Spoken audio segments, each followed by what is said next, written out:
네, 여러분 안녕하십니까? 투자일전 말씀 강배웅입니다. 네, 안녕하세요. 이미지입니다. 자, 주식시장이 방향성 없이 흘러가고 있는 그런 상황인데요. 오늘 장중 변동성이 커지면서 장중 한때 1,800포인트가 무너지기도 했었는데요. 기관 투자가들이 시장을 받치면서 다시 좀 올라오는 그런 모습이었는데요. 아무튼 기관 투자가들의 힘이 없었으면 좀 큰일 날 뻔했어요. 네, 그렇습니다. 최근에 삼성전자가 한번 흔들렸던 것처럼 오늘은 또 자동차주들이 그렇게 흔들리는 모습을 보이더라고요. 외국인들이 크게 매도를 하는 모습이었는데 주도주가 이렇게 흔들흔들 하다 보니까 전략 세우기도 더 어려운 것 같아요. 일단 대외 변수들이 안정돼야지 주도주들의 움직임도 있을 걸로 생각이 되는데요. 자, 어떤 변수들이 남아있는지 전문가들을 모시고 살펴보도록 하겠습니다. 네, 투자일전 맞수 1시간 동안 계속됩니다. 저희와 함께해 주시고요. 오늘 44번째 공방 지금 본격적으로 시작해 볼게요.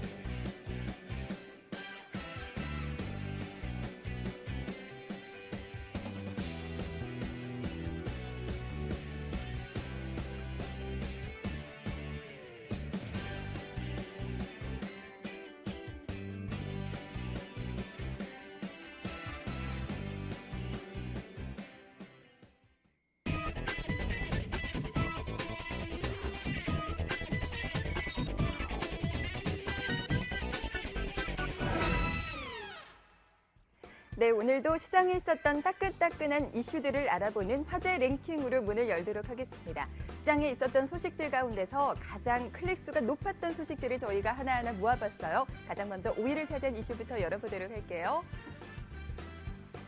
오는 8월부터 공매도 포지션 보고 제도가 의무 시행될 예정입니다. 공매도 규모가 지분율의 0.01%를 초과하는 경우 이를 보고하도록 하는 건데요.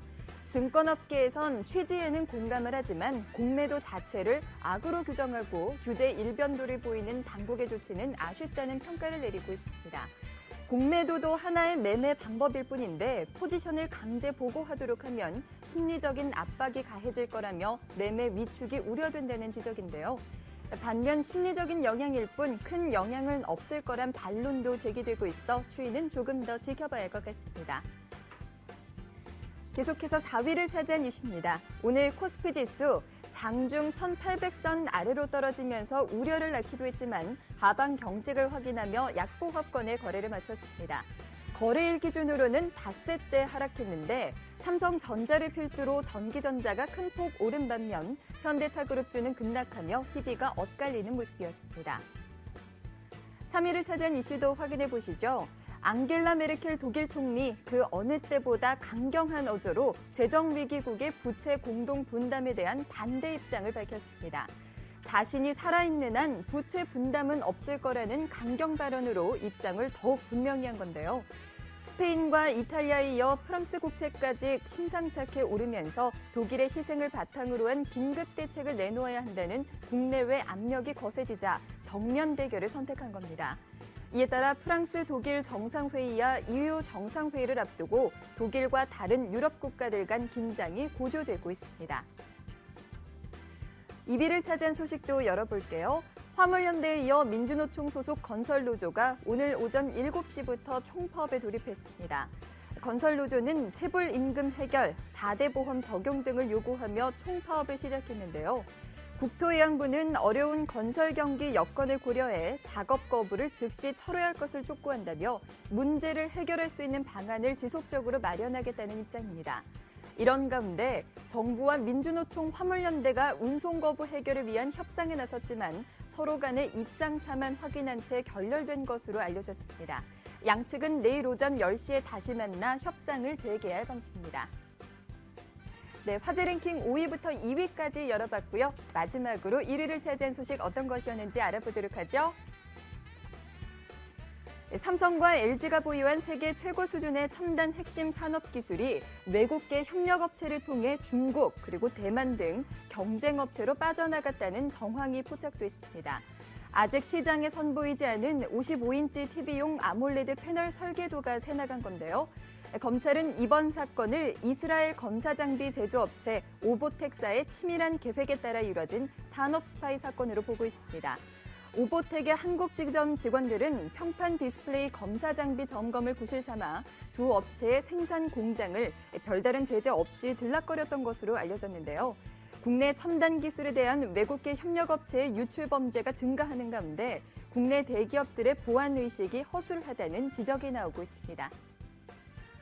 네, 화제 랭킹 오늘 준비된 소식 1위까지 모두 확인해 보셨고요. 계속해서 강병욱의 화제 비평과 함께 하시죠. 강병욱의 화제 비평 시간입니다. 먼저 첫 번째 소식입니다. 기업은 물론 소비자 모두를 포함한 민간 부분의 경제 상황에 대한 심리가 지난 2010년 이후 지속적으로 악화되고 있는 것으로 드러났습니다.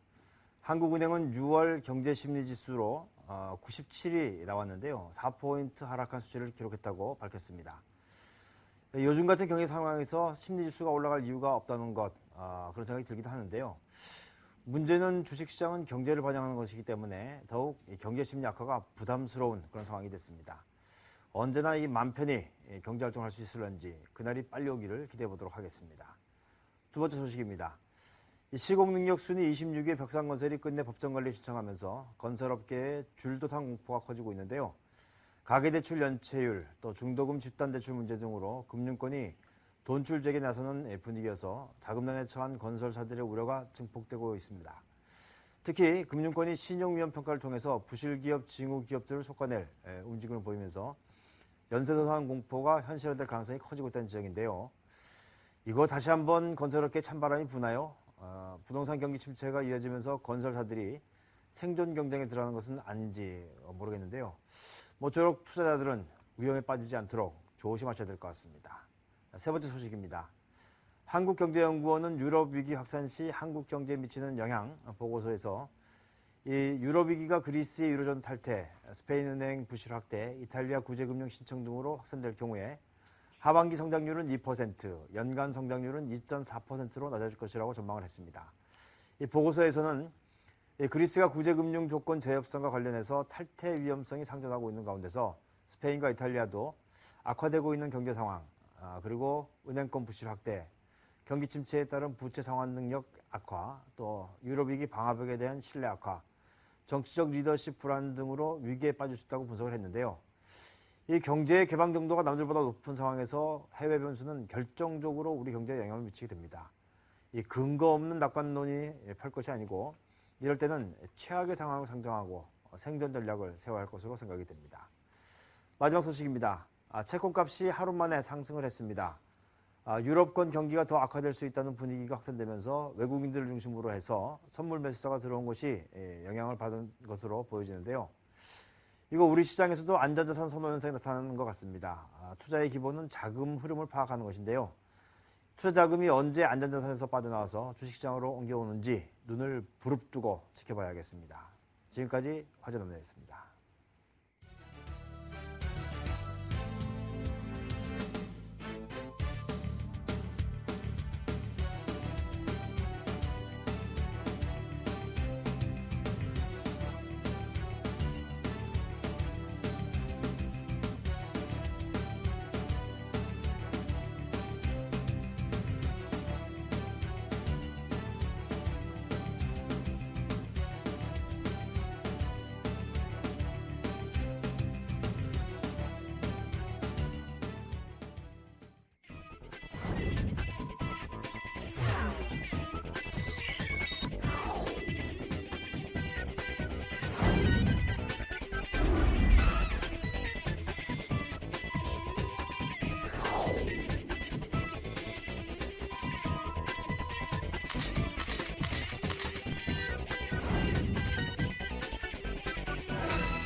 네, 증시가 거래일 기준으로 닷새째 하락하면서 여전히 불안한 흐름을 보이고 있습니다. 대안을 좀 찾아보도록 할게요. 오늘 함께해 주실 두 분의 출연자 소개해드리겠습니다. LNS 파트너스의 하창봉 팀장, 키움증권의 김충달 전문가 자리하셨습니다. 두 분 어서 오세요. 어서 오십시오. 안녕하십니까. 어서 오십시오. 예. 자, 시장이 확실한 모멘텀이 없다 보니까 지수 자체가 갈팡질팡하는 그런 상황인데요. 오늘 두 분은 어떻게 대응하셨는지 좀 살펴보도록 하겠습니다. 하창봉 팀장께서는 변동성 좀 있었던 시장 같은데 어떻게 대응하셨어요? 근데 사실 지난주인가요? 1900포인트 가질 말지. 괜히 가가지고 또 이번 주는 다시 100포인트 정도 빠지는 것 같고 어저께 또 미국이 잠깐 오르길래 오늘 좀 기대를 했는데 장 초반 같은 경우는 다시 한번 1,800포인트 깨길래 야, 차라리 전저점도 깨버리라 그런 생각을 했는데 다행히 또 어설프게 좀 반등한 것 같습니다. 어설펐어요? 네, 어설펐어요. 예, 알겠습니다.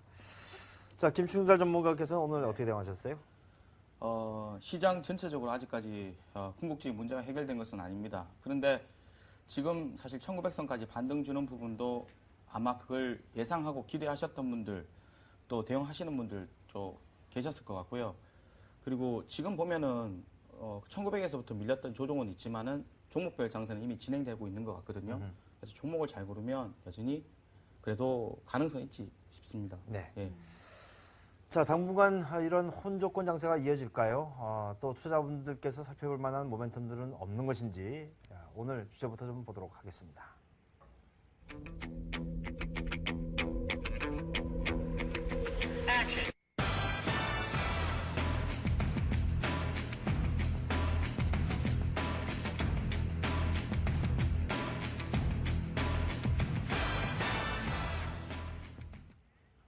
네, 오늘 갑론을박 주제는요. 다시 박스권에 갇힌 증시 돌파구는 없나라는 주제인데요.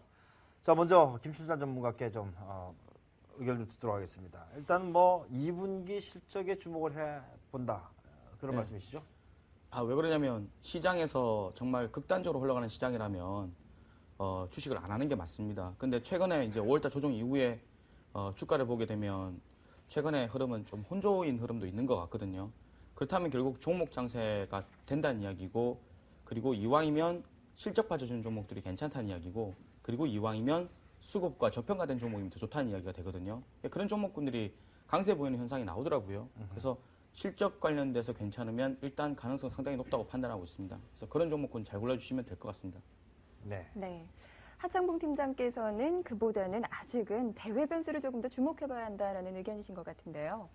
네, 뭐 우리 전문가님 말씀도 맞죠. 아무리 장이 안 좋아도 이제 종목 잘 고르면 사실 수익 납니다. 근데 전체적인 이제 판이 좀 안 좋다 보면은 확률적으로 좀 떨어진다는 것이죠. 장이 좋을 때는 사실은 대충 찍어도 종목이 올라가는 것이고, 지금 장이 좀 불안불안할 때는 아까 좀 전에 말씀하신 대로 잘 골라야 됩니다. 근데 잘 고르는 것 자체가 참 쉽지 않다는 거죠. 왜냐하면 실적이 좀 좋다 그래도 수급이, 뭐 이번에 최근에 나온 대로 삼성전자나 자동차처럼 수급이 안 좋으면 주가가 내려가기 때문에 역시나 시장은 약간 유로존에 대한 불확실성, 어떻게 보면 지금 불확실성이 아니라 거의 불신 같습니다. 못 믿겠다는 그런 투자 심리 자체가 조금 장을 좀 얼어붙게 하고 있고, 뭐 이런 말씀을 드리고 있죠. 누구나 하는 말인데 손바닥으로 해를 가릴 수는 없다 그러죠. 그래서 지금은 아직까지는 그런 장이지 않나 저는 그렇게 생각합니다.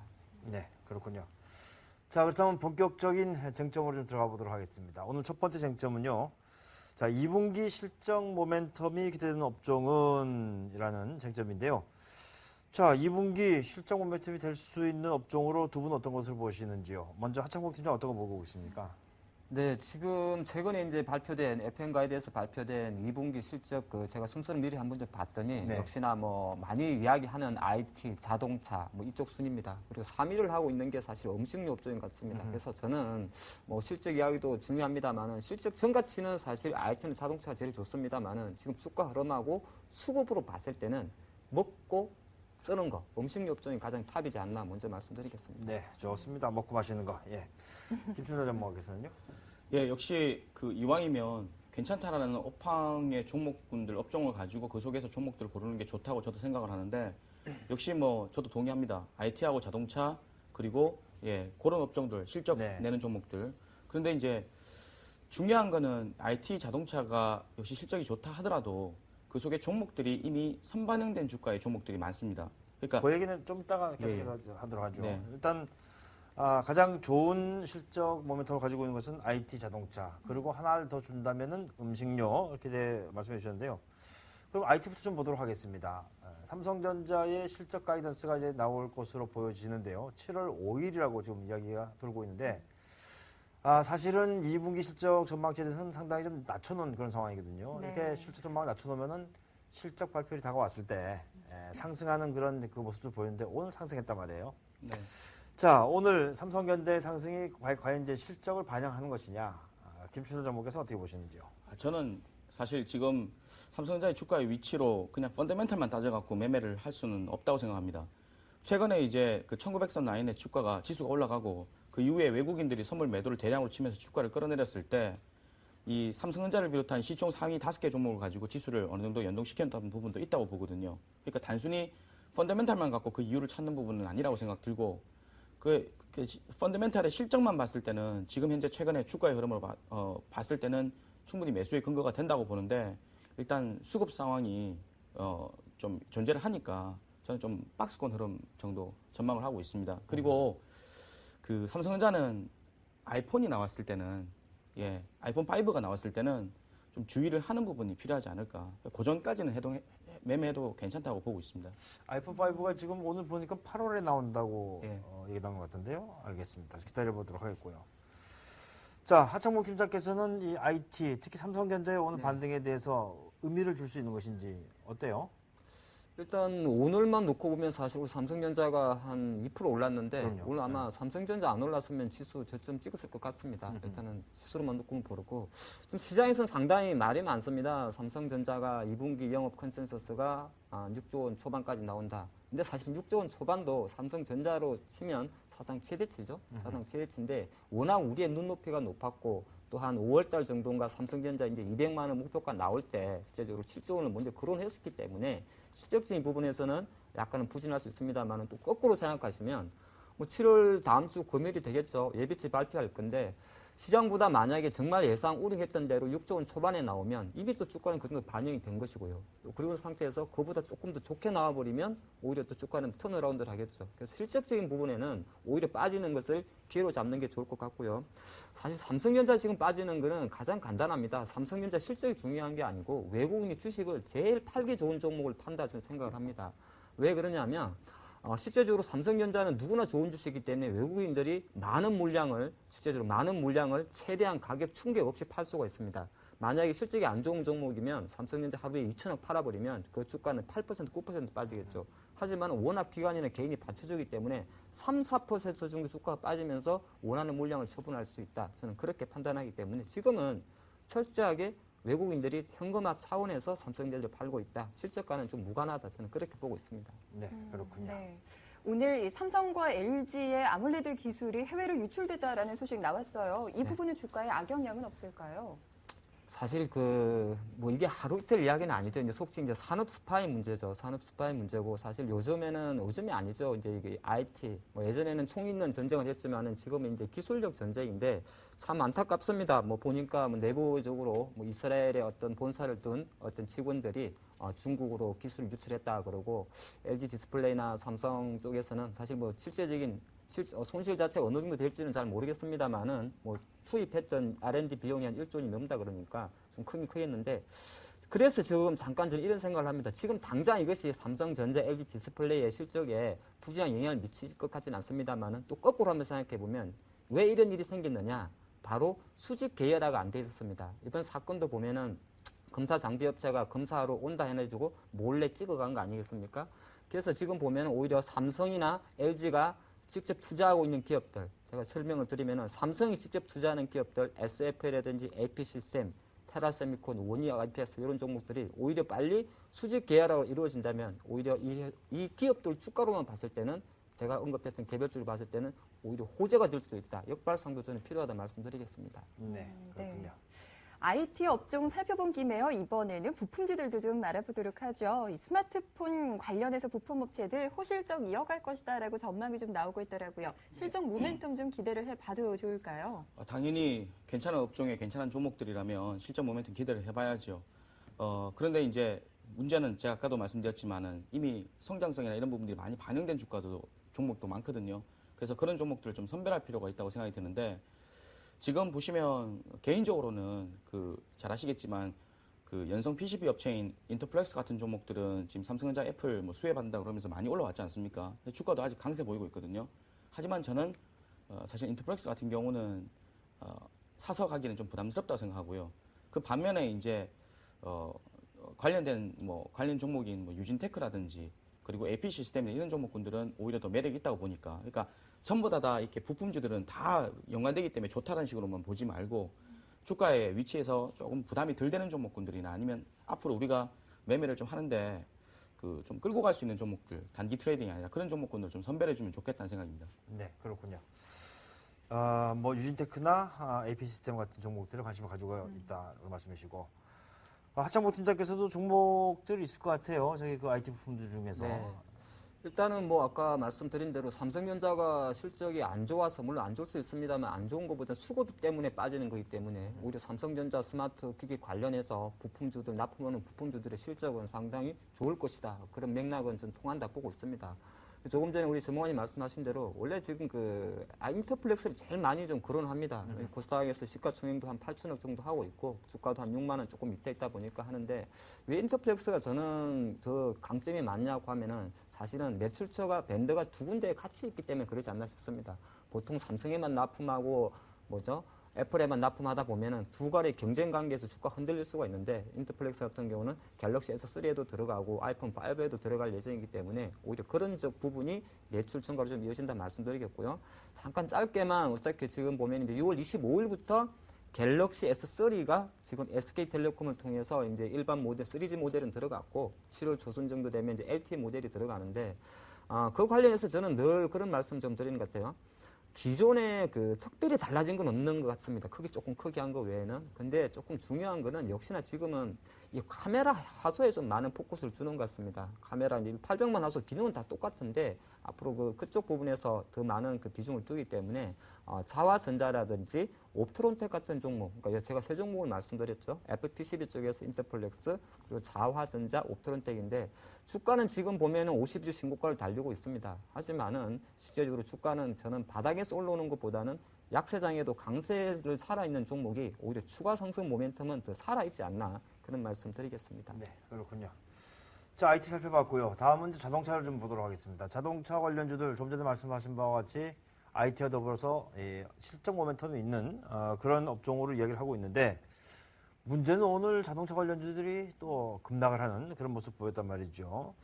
자, 김수철 전문가께서는 오늘 자동차의 하락의 원인 그리고 앞으로는 어떻게 판단하시는지요? 그러니까 지금 그 시총 상위주 5개 종목 지금 보게 되면 삼성전자, 현대차, 그리고 포스코, 그리고 기아차, 현대모비스 이 종목들이 지금 시총에서 차지하는 비중이 34%가 넘거든요. 34%좀 되거든요. 이런 종목군들을 이용해서 시장에 대해서 외국인들의 지금 파생 상품의 단기 전략과 좀 엮여 있다고 생각합니다. 그러니까 지금 뭐 펀더멘탈이 훼손됐기 때문에 그렇게 빠진다고 보진 않고요. 다만 물론 혼조 만들면서 뭐 파업 관련된 이야기라든지 이런 부분들이 뭐 굳이 핑계를 들자면 그렇게 될 수 있지만 2분기 실적 전망만 보더라도 되게 좋게 아직까지 평가를 받고 있습니다. 그래서 펀더멘털을 봤을 때는 가져갈 수 있는데 지금 시장은요. 이게 단순히 회사의 가치만 보고 매매를 하는 시장은 아니라고 보거든요. 사실 종합지수로 봤을 때는 주식을 못 가져가는 장세입니다. 어떻게 보면요. 그렇기 때문에 지금은 그런 수급 관련해서 조금 판단하실 필요가 있을 것 같고 개인적으로는 펀더멘털을 봤을 때는 실적 대비했을 때는 지금 현재 구간은 매수를 하셔도 되는데 수급도 무시 못하니까 조금 조절하시면서 가시면 괜찮을 것 같습니다. 네, 그렇군요.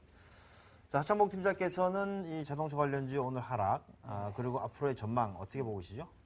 일단은 그 하락을 저는 뭐 결론부터 말씀드리면 좀 기회로 삼아야 될 것 같습니다. 실제적으로 이제 국내 대표하는 기업이라 할 수 있겠고요. 뭐 삼성자 다음으로 자동차가 큰 비중을 차지하고 있고 지금은 또 누가 뭐라 그래도 포리어닝 시즌입니다. 포리어닝 시즌에는 좋은 기업인데 수급 때문에 빠지는 주가를 항상 주목을 하셔야 됩니다. 근데 지금같이 자동차 삼성전자는 좋은 기업, 실적이 증가하는 기업에도 불구하고 유럽발 위기라든지 대내외 변수, 뭐 금속노조 어떤 파악 관련 심리적인 멘탈이 자동차주의 어떤 하락을 부추긴데 이런 거는 잘 지켜보셨다가 저는 매수기로 잡는 게 좋을 것 같고요. 이미 지금 시장에서 예상하는 현대차의 2분기 영업 컨센서스 같은 경우에도 전년 대비해서 한 14% 정도 증가한 현대차는 2조 4천억 정도를 전망하고요. 기아차도 이제는 분기 1조 콜럽에 가입을 했죠. 그러다 보니까 이번 2분기도 한 전년 비해서 23% 증가한 1조 2천억 정도를 예상을 합니다. 그렇게 봤을 때는 지금 23만 원대 현대차, 7만 원 초반에 기아차 결코 비싼 거 아니다 말씀드리겠고요. 잠깐만 장기적으로 차트를 보면 설명드린다 그래도 현대차 같은 경우는 지금 주봉을 보고 계신데요. 2011년도 1월 달에 한 23만 원대 벽이 올라오고 나서는 시장 때문에 좀 흔들린 게 있습니다만은 한 23만 원 정도에서는 좀 길게 봤을 때 소나타가 펑크만 나지 않는 이상 저는 사도 된다 그런 말씀 드리겠습니다. 네, 그렇군요. 2분기 실적이 개선될 것이다라는 기대감 자동차주에 모아지고 있다면 또 일부 투자자들은 2분기를 넘어서 3분기 실적이 좋아질 거란 그런 전망이 나오고 있는 업종들을 주목을 하고 있습니다. 여기에 바로 화학과 철강 업종이 자리를 하고 있는데요. 김출당 전문가님, 이 두 업종에 대해서는 어떻게 보세요? 지금 현재 시장에서 낙폭과대주 중에서 거론하라면 아마 말씀하셨던 그런 업종들이 아닐까 싶은데요. 이게 단순히 저평가만 됐다고 해서 매수를 하는 전략은 아니라는 거 분명히 아셔야 됩니다. 보통 우리가 매매를 할 때 많이 빠졌다고만 해서 매수를 했을 때 수익이 난다면야, 그죠? 모두가 다 돈 버는 부분도 분명히 대형주에는 있을 거예요. 근데 지금 제 생각으로는 아직까지 결국 이 화학주나 이런 종목군들이 움직이려고 한다면 중국 관련된 모멘텀이 존재를 좀 많이 해야 되는데 지금 중국 증시도 보시게 되면 되게 많이 하락을 했거든요. 그래서 물론 7월 달에 뭐 금리 인하라든지 이런 카드가 또 나오면서 부양책에 대한 어떤 효과를 좀 얻을 것 같습니다만은 제 개인적인 생각에서는 화학주는 한 번 더 빠지면 그때는 사셔도 될 것 같습니다. 그러니까 결론은 좀 아직까지는 관망, 그리고 주가의 흐름에서 조금 더 저평가될 때까지 조금 더 기다려 보시자라는 의견을 드리겠습니다. 네, 그렇군요. 김충달 전문가의 의견, 지금은 시기상조다라는 말씀이신데 하창봉 팀장님 동의를 하십니까? 일단 저는 조금씩 사도 될 것 같습니다. 왜 그러냐면은 실제적으로 지금 수급에도 이제 여러 가지 답이 있죠. 외국인이 최근 들어서 최근 2개월 동안 보면은 삼성전자는 자동차의 비중을 사실 줄여오면서 소재 섹터 이쪽으로 많이 좀 자금을 돌렸습니다. 그러다 보니까 6월 한 달 동안에 지수 대비해가지고 오른 건 없습니다만은 LG화학이나 호남소유 같은 종목들이 주가가 상당히 바닥에서 받쳐줬다는 겁니다. 더 이상 빠질 건 없다. 그렇게 본 것이고요. 또 하나가 실제적으로 화학주나 철강주 같은 경우는 고점 대비해서 뭐 30%, 50% 하락한 상태에서 예를 들어서 시장 하락에 베팅하는 공매도 세력도 이제는 무서워서 쇼커브링이 무서워서 추가 매도 베팅을 못하는 상황입니다. 그런 상태로 봤을 때는 약간은 수급은 오히려 다른 섹터보다 저 위에 있는 자동차나 전기전자 섹터보다는 저는 열려있다 보는 것이고요. 또 하나는 지금 실제적으로 지금 장 자체가 앞으로 계속 박스권이 좀 저는 개인적으로 시장의 판단이 최소한 쌀쌀해진 가을까지는 박스권 장세 연장될 것 같습니다. 박스권 장세 연장되면은 그래도 훨씬 빠진 섹터에서 간헐적이래나마 한 순환 반등 차원에서 기초 반등 나오지 않을까 보겠고, 잠깐 호남석유만 잠깐 저도 다시 한번 차트를 보면서 말씀드리면 호남석유 제가 한 주봉 차트를 보겠는데요. 호남석유 같은 확실하게 한 작년 초에 한 40만 원 중반 정도 있다가 지금 최근 한 4주 연속, 길게 보면 5주죠. 한 23만 원 정도에서 머물러 있습니다. 근데 이 23만 원 주가는 작년 한 8월 달에 급락했을 때 주가에서 영 쉬고 있다는 겁니다. 그래서 실제적으로 지금 약간은 추가 하락 리스크 갖고 있습니다만은 조심스럽게 한 25, 6만 원 현 주가 대비해서 15%에서 20% 정도의 기술적 반등은 여력은 남아있지 않나 그런 말씀드리기 때문에 약간은 지금부터는 제가 판단할 때는 조금은 담아도 된다 그런 전략 드리겠습니다. 네, 그렇군요. 자, 이렇게 해서 경기 민감주라고 하는 업종들에서 살펴봤는데요. 근데 경기 민감주는 역시 경기를 타는 그런 업종들이 되겠죠. 모두와 같이 이야기할 때 우리 하창모 팀장께서는 이제 경기 방어주 중에서 음식료, 뭐 먹고 마시고 이렇게 말씀하셨지만 이제 음식료 업종 쪽을 말씀해 주셨는데 아무래도 음식료 업종도 우리가 주목을 해야 되는 그런 업종이 분명한 거죠. 네. 사실 뭐 음식료 업종이라 그러면은 가장 큰 장점이 뭐 지난주 같은 경우는 아마 지수 대비해서 아웃퍼폼을 했던 걸로 제가 아는데 왜 그러냐면은 음식료 업종은 대부분이 이제 뭐 원단 같은 거죠. 원단 같은 거 수입해 오죠. 그럼 국제 원자재 가격이 내려가면 오히려 원가가 하락을 합니다. 원가 하락을 하고 그보다 더 좋은 거는 가격 전가력이 상당히 높다는 겁니다. 그러니까 원가가 내려갔는데 그것을 판매가로 전가시키는데 더 어떤 섹터보다 유리하다 말씀드리겠고, 또 하나가 가장 중요한 필수 소비재입니다. 먹어야 될 거 아닙니까? 주식 안 해도 되는데 밥은 먹어야 주식할 거 아닙니까? 그러다 보니까 전체적인 매출 캐파도 좀 이어갔지 않나 그런 말씀 드리겠습니다. 그래서 그중에 보면 최근에 오리온이 주가가 한 100만 원대 조금 주춤되고 있고, 화장품 쪽에서 코스맥스라든지 한국콜라 같은 종목 먹기만 하는 게 아니라 바르는 것도 하겠죠. 바르는 것도 잘 가고 있는데 그 두 종목은 약간은 주가가 이제 오버슈팅 영역이 있습니다만은 여전히 전체적인 실적으로 봤을 때는 음식료 업종에 대한 어떤 상승세는 조금 더 이어지지 않을까 그렇게 보겠습니다. 네. 자, 김충달 전문가께서는 모두 말씀하실 때 개별주 쪽에 이미 실적을 반영해서 움직이는 것들이 보인다. 네. 그런 말씀이셨는데 개별주 주목하자는 말씀이시죠? 그러니까요. 제가 지난 시간 출연했을 때도 먹고 마시고 그리고 카지노 노는 그런 업체들이 중국에서부터 모멘텀 받아갖고 흐름들이 좋다라고 이야기 드렸고요. 홍콩 H지수에 상장된 기업 중에서 프라다 주식도 상당히 그 고가권에서 상향선 기조 만들면서 잘 움직이고 있거든요. 결국 그런 종목군들이 지금 현재 수급상으로 분위기 좋고 그래서 또 방어주라는 측면에서 또 그런 종목군들이 합리화가 되어 있습니다. 근데 저는 이런 생각하거든요. 만약에 그런 종목군들이 지금까지 그 시장이 되게 오랫동안 안 좋았지 않습니까? 이 기간 동안에 강세 보이고 되게 오래 올라갔는데 만약에 아까 그 저희가 이야기했던 화학주나 낙폭과대주들이 반등을 주기 시작한다면 여러분들은 파라다이스 지고 가겠습니까? 화학주 사겠습니까? 화학주가 반등을 주기 시작하면요. 그동안 많이 올랐던 종목군들은 수익 실현하면서 정말 화학주가 여기서 바닥 찍었다 생각하면 저 같으면은 이쪽에서 수급을 돌리면서 오히려 이쪽에 상승을 일으키겠습니다. 근데 중요한 거는 이쪽의 수급이 아직 방어주가 죽지 않았다는 이야기는 이 낙폭과대주들의 수급도 아직까지는 단발성일 수밖에 없다는 이야기가 되거든요. 그러니까 저는 지금 시장을 따진다면 어떻게 보면 방어주하고 이 낙폭과대주의 수급은 어떻게 보면 이제 조만간에 바뀔 거라고 보는 입장이기 때문에 함부로 둘 쪽 다 함부로 건드릴 수 없다고 봅니다. 그래서 오히려 이 틈새 시장에서 시장이 조금 혼조스러우니까 아까 말씀드렸던 개별주 쪽의 종목들 흐름이 괜찮거든요. 잘만 고르면 괜찮습니다. 예를 들어서 그 코스맥스 화장품주들이 요즘 중국 때문에 되게 좋지 않습니까? 근데 이 화장품의 원료를 공급하는 회사 중에 하나가 바이오랜드라는 회사가 있습니다. 그 최근에 이제 좀 주가가 많이 한 3일 동안 올랐는데요. 시장이 최근에 100포인트 빠질 때 오히려 오른 종목이거든요. 그런 좋은 괜찮은 종목들 타이밍 잘 잡으면 수익이 괜찮고요. 오리온 아까 말씀하셨지만 오리온 2분기 실적 전망이 별로 안 좋습니다. 근데 제가 생각할 때는 이것도 수급 게임이거든요. 그래서 조금 좀 매매 타이밍도 주의하시면서 할 필요가 있지 않을까. 그래서 저는 선호하는 종목이 동국실업이라든지 그리고 그 예전에 말씀드렸던 포스코 캠텍이라든지 이런 종목군들 이렇게 어떻게 보면은 시장하고 민감하지 않으면서 실적 대비 좀 저평가된 기업들은 괜찮다고 생각합니다. 네, 예. 알겠습니다. 자, 이번엔 두 번째 쟁점으로 좀 넘어가 보도록 하겠습니다. 아무래도 앞에 놓인 일정들 중에 본다면 가장 주목되는 것이 바로 EU 정상회담인데요. 자, 28일부터 열리는 EU 정상회담, 별다른 소득 없이 끝날 것이라는 우려가 확산되고 있긴 한데요. 이게 과연 시장에서 기대하는 것만큼 기대할 바가 있는지 없는지 여러분들의 두 분 의견 어떻습니까? 기대할 게 있습니까 없습니까? 참 어려운 질문 같아요.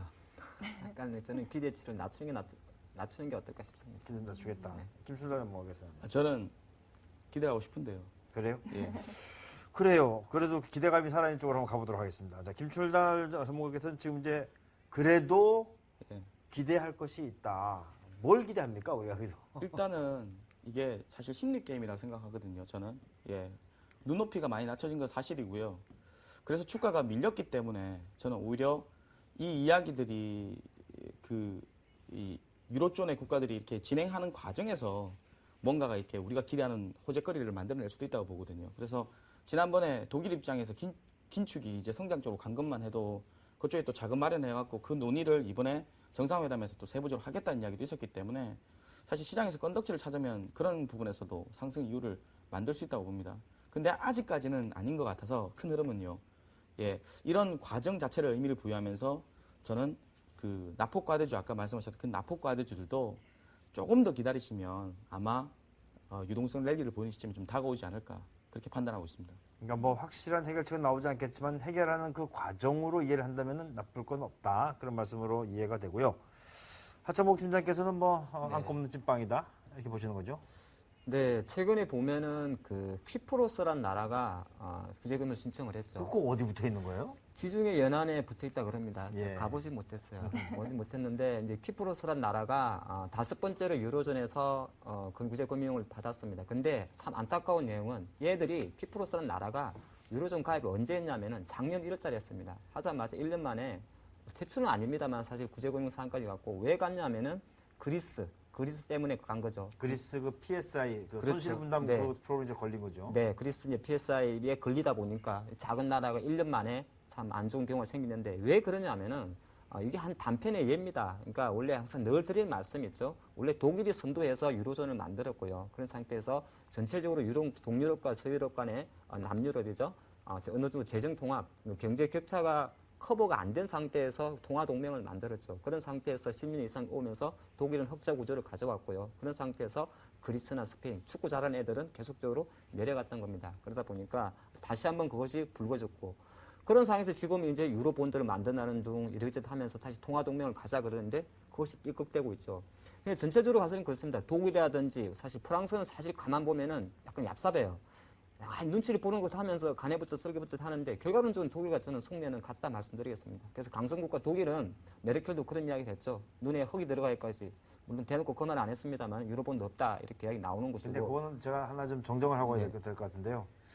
유로존을 만드는데 주도적으로 했던 것은 프랑스입니다. 그렇습니다. 프랑스가 이제 독일을 견제하기 위해서 네. 했던 것이고, 그러니까 독일이 구원이 있는 것이죠. 예. 아마 그렇게 흘러가는 걸로 제가 알고 있습니다. 네, 그 부분에 대해서는 뭐 이제 조금 더 역사니까 제가 조금 지식이 짧았다 인정을 하겠고요. 결과론적으로는 그렇습니다. 독일이라든지 프랑스 좀 잘 사는 애들은 그나마 지금 계속적으로 구제금융에 도와주려면은 은행권에 그러니까 유럽연합의 은행권의 감독권을 강화하는 상태에서 돈을 좀 주겠다는 입장이 나오고 있는 것이고요. 약세 돈 없는 애들은 계속적으로 구제금융기관도 구체상환기관 늘려줘라. 그리고 긴축 조건 완화해달라 이런 이야기였는데 이번 정상회담에서도 일단은 가시적인 성과는 좀 안 나오지 않을까 그렇게 보겠습니다. 알겠습니다. 네. 오늘 준비한 쟁점들에 대해서는 다 얘기를 해봤고요. 이제 마지막으로 우리 개인 투자자분들께 전략을 구체적으로 좀 세워드리도록 하겠습니다. 자, 먼저 하창봉 팀장님부터 세워주시죠. 네, 지금 장이요. 사실은 우리 시장이라는 것이 항상 왔다 갔다 하지 않습니까? 그래서 보면은 길게 봤을 때는 1785포인트 저점에 1965포인트. 1965포인트라는 지수는 이제 지난 3, 4월 동안에 3월달, 4월달, 5월달 지수 상단입니다. 한 200포인트, 180포인트 밴드 열어두시고요. 요 안에서는 솔직히 겁먹지 말고 저는 계속적으로 트레이딩 하라 말씀드리겠습니다. 대신 트레이딩을 하시되 한 가지만 지키시면 되죠. 베팅 레버리지 조금 줄이시고 예를 들어서 그 수익률 목표치 조금 줄이시고요. 그렇게 하는 게 좋고 이걸 벗어났을 때는 그냥 묻어버리십시오. 묻어버린다는 게 뭐냐면요.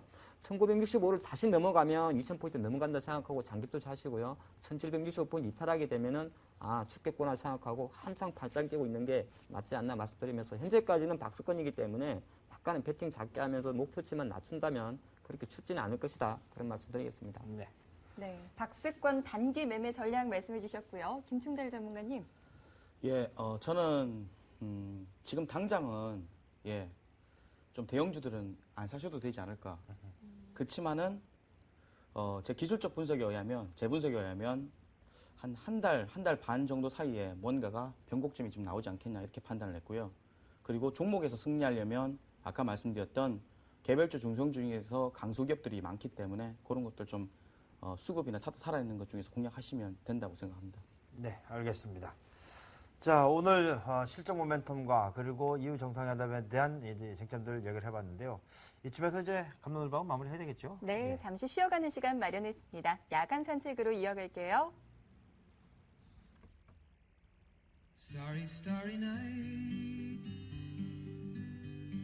Paint your palette blue and gray.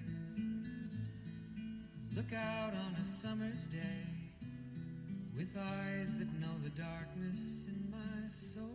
Shadows on the hills. Sketch the trees and the daffodils. Catch the breeze and the winter chills in colors.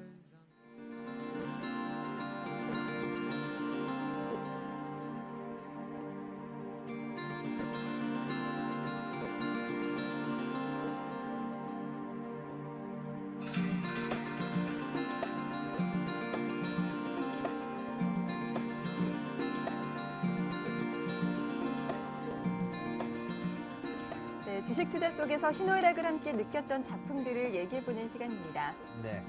자, 오늘은 김충달 전문가의 플레이리스트 영화 패밀리맨 보고 오셨는데요. 어제는 막 휙 날아다니는 와우장요. 그런 걸 보다가 또 그 제목만 들어도 가슴이 좀 따뜻해지는 영화인 것 같은데요. 네. 자, 이게 그 영화 어떤 영화입니까? 항상 제가 생각하지만은 주식보다도 사실 이 시간이 더 선택을 하고 말씀드리기가 힘든 것 같은데요. 그 되게 좀 오래된 영화지요. 예. 그 월스트리트에서 성공한 투자가인 잭 캠벌, 그 니콜라스 케이지의 영화인데요. 영화에서는 결국 가족이냐 아니면 성공이냐에 대해서 선택을 하는 이야기를 다루는 영화입니다. 제가 이 영화를 이제 가져왔던 이유는 뭐냐면 그 지금 현재 우리 주식시장에서 되게 치열한 싸움을 하고 있고요. 그리고 계속 앞만 보고 달리는 그런 어떤 노력이 계속 필요한 그런 지금 우리 세상에 살고 있지 않습니까? 이 주식시장이라는 것이. 근데 이제 이걸 하다 보면서 정말 우리가 가치 있고, 그죠? 그리고 그런 부분 소중한 것들을 많이 잊고 산단 말입니다. 그래서 그런 부분들을 한번 되돌아보자는 측면에서 여러분들한테 그런 말씀 좀 드리기 위해서 이 영화를 좀 소개해드리고 가져왔습니다. 하창봉 팀장께서는 이 영화 보셨어요? 예, 영화는 봤는데 내용은 잘 기억이 안 나고요. 저는 니콜라스 게이지 주연의 영화 중에는 드록인가요? 네, 네. 그 영화만 좀 생각이 나네요. 그 총싸움하는 거? 네, 그 교도소. 예, 네, 예, 나오죠. 예, 예. 니콜라스 케이지가 우리 캐서방 아닌가요? 네? 아, 맞죠? 예, 우리 캐서방. 예, 눈이 참 선한 사람 같은 알겠습니다. 예. 개인적인 생각. 자, 이렇게 해서 플레이리스트 다 봤네요. 네. 아니, 네. 가족들한테 영상 편지를 좀 한마디씩 띄워주셨으면 좋겠어요. 우리 오늘 패밀리맨이라는 영화도 좀 봤는데 네. 영상 편지 좀 부탁드릴게요. 영상 편지요? 네. 제가 또 예, TV에 뭐 제가 출연도 많이 하기도 하고 하지만은 이런 또 영상 편지 쓰기 또 처음인데요.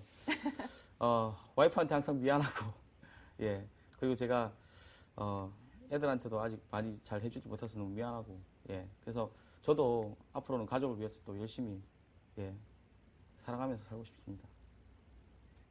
저한테 보지 마세요. 왜 네. 저를 보십니까? 제가 부인도 아닌데. 예. 민망하네요. 교수님, 네. 교수님께서도 매일 방송하시느라 늦게 들어가시는데 가족들에게 짧게나마 좀. 저는 원래 이 과묵하게 생활을 하는 사람이 네. 돼서요. 저 30분 뒤에 집에 들어갑니다. 예, 그때 뵙겠습니다. 그게 다세요? 집에 들어가는 것만도 감사하고 네. 생각해야죠. 예. 아쉬우니까 우리 하창봉 팀장도 네. 가족분들에게 영상 편지 한번 띄워볼까요? 네. 저는 뭐 집에 아마 시골집 어머니 댁에는 이 MTN 채널이 안 나옵니다. 안 나오는데 제가 VOD를 이제 모아서 드린다 생각하고 그렇습니다. 예, 잘 살고 있고요. 주식시장이랑 저랑 조금 상관도 많습니다만 제가 좀 여유 있게 투자하는 스타일이니까 시장 안 좋다고 너무 염려는 안 하셔도 좋다 말씀드리겠습니다. 네. 경상도 분들이라서 다들 예. 예. 우리는 과묵하게 사랑을 합니다. 예. 네, 지금까지 김충달 전문가의 플레이리스트 영화 패밀리맨 확인해봤고요. 계속해서 종목 얘기 조금 더 나눠보도록 할게요.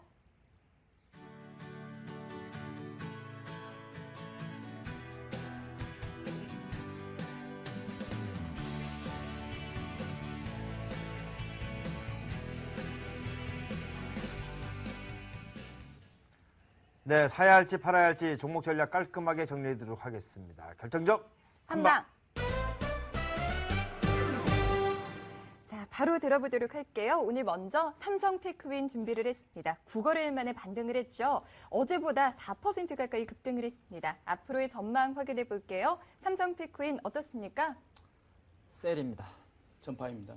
자, 김충달 전문가께서는 삼성테크인 바이오견이신데요. 네. 전략도 좀 잡아주시죠. 일단 지금 현재 장세가 그 기관들이 사주는 종목이 있고요. 안 사주는 종목이 있거든요. 아무리 저평가라도 기관들이 사주는 종목군들은 그 흐름들이 강세를 계속 좀 이어나갈 확률이 높습니다. 지금 삼성테크윈을 현 위치에서 그 계속 너무 끌고 간다는 개념보다는 그래도 다른 종목보다는 강세를 볼 확률이 높기 때문에 지금 현재 위치에서는 좀 트레이딩 관점이고요. 매수 그리고 위로 올라오면 좀 이익 실현 이런 쪽으로 접근하시면 될 것 같습니다. 네. 자, 하창봉 팀장께서는 삼성테크인 매도인이신데요. 네. 이유가 뭘까요?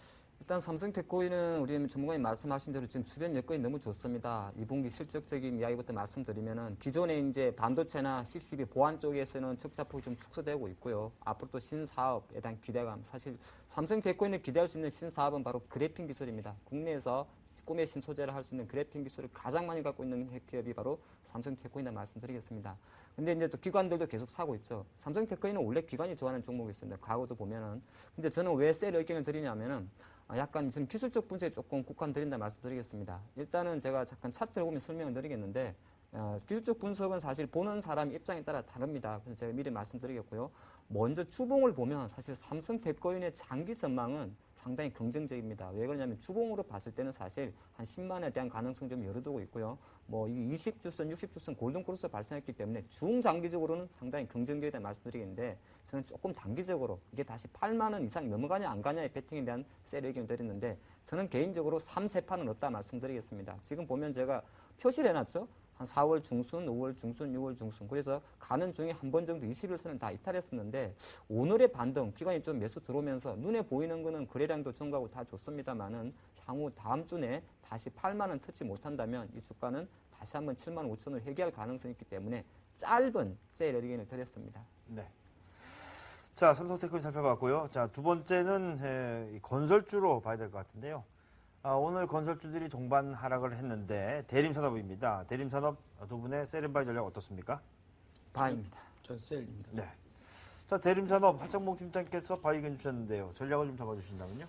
네, 대림산업 같은 경우는 사실은 국내 5대 대형 건설사가 마찬가지입니다. 해외 수주 모멘텀, 저가 수주 우려에도 불구하고 계속적으로 해외 수주 모멘텀은 좀 살아있다 말씀드리겠습니다. 살아있는데 이 수주 모멘텀이라는 것이요. 간단히 생각하면 아무리 수주를 해놔도 경기가 만약에 안 좋고 시장이 안 좋을 때는 일부러 헐리질 않고 감춰둡니다. 어차피 건설회사라든지 이런 회사들은 수익 인식 기준을 수주를 하고 그것을 공사 진행 기준으로 조절이 가능하기 때문에 시장이 조금 안 좋을 때는 수주 모멘텀을 솔직히 덜 오픈시킨다 일단 말씀드리겠습니다. 전체적으로 대림산업이라든지 건설 5대 건설사의 해외 수주 모멘텀은 살아있다 말씀드리겠는데 요새 많이 빠진 거는 유럽이나 중동이나 이런 경기 불안 리스크가 좀 가미되는 것이고 국내적으로도 오늘 뭐 백산건설인가요?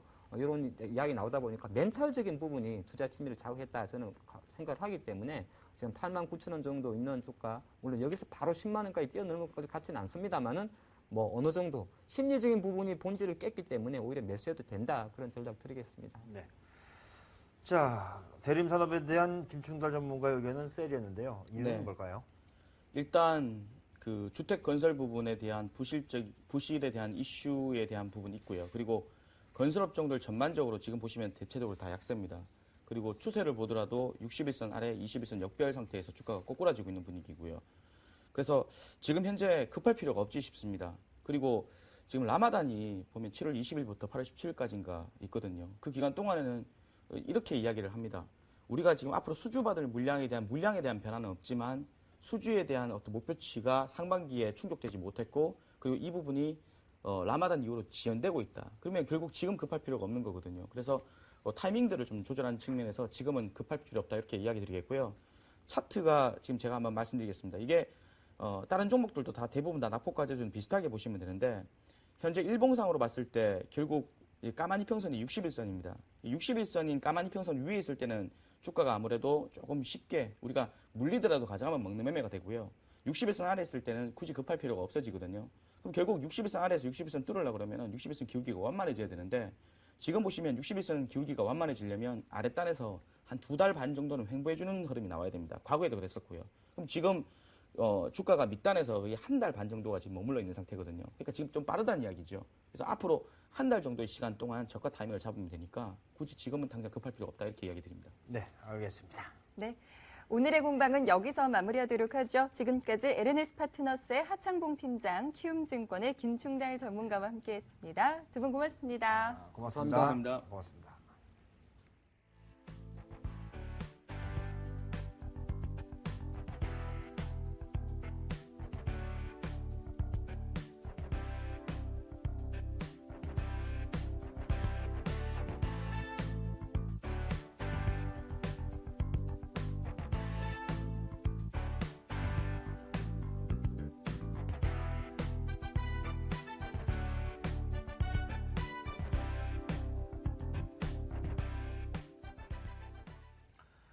네, 오늘 밤에도 뉴욕 증시를 좌지우지할 뉴스는 바로 유로존 쪽의 이야기 아닌가 싶은 생각이 드는데요. 기대할 것이 없다라고는 하지만은 역시 EU 정상회담이 어떤 결과가 나올지를 좀 주목해봐야 되는 그런 상황이 아닌가 싶은 생각이 듭니다. 이 밖에도 또 오늘 발표된 경기 지표들이 있죠? 네, 그렇습니다. 일단 두 가지 경제 지표가 발표가 됐는데요. 주간 모기지 신청 건수 875.1 기록하면서 전주 대비 7.1% 감소한 것으로 결과가 나왔고요. 5월 내구 제주문 1.1% 증가하면서 예상치를 상회한 것으로 결과가 나왔습니다. 네, 그 밖에도 5월에 잠정주택 판매도 예정이 되어 있는데요.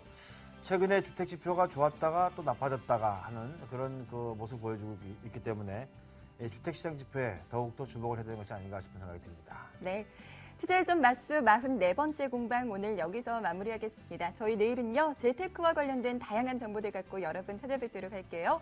교수님 인사드릴 네. 시간이네요. 여러분 오늘 밤도 편안하게 보내세요. 굿나잇. 굿락.